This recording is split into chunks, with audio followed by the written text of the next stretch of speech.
भीषण गर्मी से जूझते लोगों के लिए भारत सरकार का बड़ा ऐलान। एसी यूज करने वालों को अब होना होगा सावधान, क्योंकि हीट वेव और बढ़ते टेम्परेचर को देखते हुए सरकार ने एयर कंडीशनर पर नई गाइडलाइंस जारी कर दी है। क्या आपका एसी भी अब नियम तोड़ रहा है? क्या गर्मी में राहत की कीमत अब ज्यादा चुकानी पड़ेगी? जाने इस रिपोर्ट में सरकार ने क्यों लिया ये सख्त फैसला और इसका सीधा असर आपके घर पर कैसे पड़ेगा। भारत सरकार अब एक ऐसा फैसला लेने जा रही है जो हर आम इंसान के एसी रिमोट कंट्रोल पर सीधा असर डालेगा। ऊर्जा मंत्री मनोहर लाल खट्टर ने हाल ही में घोषणा की है कि देश में बिकने वाले सभी नए एयर कंडीशनरों में तापमान की सीमा तय की जाएगी। इस प्रस्ताव के तहत कोई भी एसी 20 डिग्री सेल्सियस से कम और 28 डिग्री से ज्यादा तापमान पर सेट नहीं किया जा सकेगा। यानी अब आप चाहें भी तो अपने एसी को 16 या 18 डिग्री पर सेट नहीं कर पाएंगे। यह कदम इसलिए उठाया जा रहा है ताकि भारत में तेजी से बढ़ रही बिजली की खपत को नियंत्रित किया जा सके।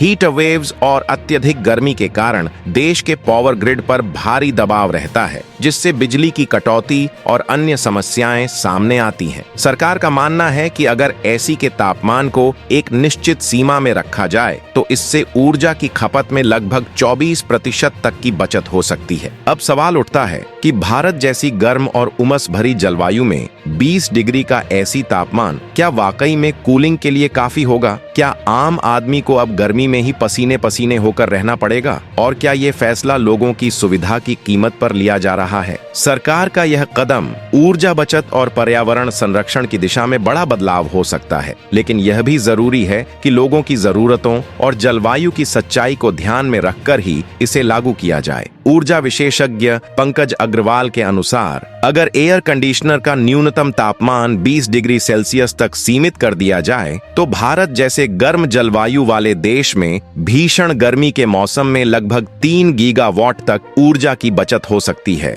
इससे न केवल एसी को अधिक कुशलता से चलाने में मदद मिलेगी, बल्कि देश के ऊर्जा ग्रिड पर बोझ भी कम होगा। चूंकि भारत में बिजली उत्पादन का बड़ा हिस्सा अब भी कोयले पर आधारित है, इसलिए ऊर्जा की खपत घटने से वायु प्रदूषण को भी नियंत्रित करने में सहायता मिलेगी। उपभोक्ताओं पर इसका क्या असर पड़ेगा, इसे समझना भी जरूरी है। ऊर्जा मानकों को तय करने वाली संस्था ब्यूरो ऑफ एनर्जी एफिशिएंसी के मुताबिक एसी का तापमान हर 1 डिग्री बढ़ाने पर लगभग 6% तक बिजली की बचत की जा सकती है। उदाहरण के तौर पर अगर कोई व्यक्ति एसी को 16 डिग्री की जगह 20 डिग्री पर चलाता है तो वह लगभग 24% तक ऊर्जा की बचत कर सकता है। वहीं यूनिवर्सिटी ऑफ कैलिफोर्निया बर्कले की एक रिपोर्ट बताती है कि अगर भारत में तापमान रेंज को सीमित किया गया तो साल 2035 तक देश 60 गीगावाट तक बिजली की बचत कर सकता है, जिससे लगभग 88 अरब डॉलर यानी करीब 7.5 लाख करोड़ रुपए की लागत बचाई जा सकती है, जो नए ऊर्जा संयंत्रों और ग्रिड सिस्टमों की जरूरत को काफी हद तक कम कर देगा। इस फैसले पर आपकी क्या राय है? क्या आप इसके पक्ष में हैं या विरोध में? अपनी राय जरूर साझा करें और इस खबर को जरूर दूसरों तक शेयर करें। लाइक करें, सब्सक्राइब करें और जुड़ें हमारे साथ ऐसे ही इम्पैक्टफुल अपडेट्स के लिए। जय हिंद।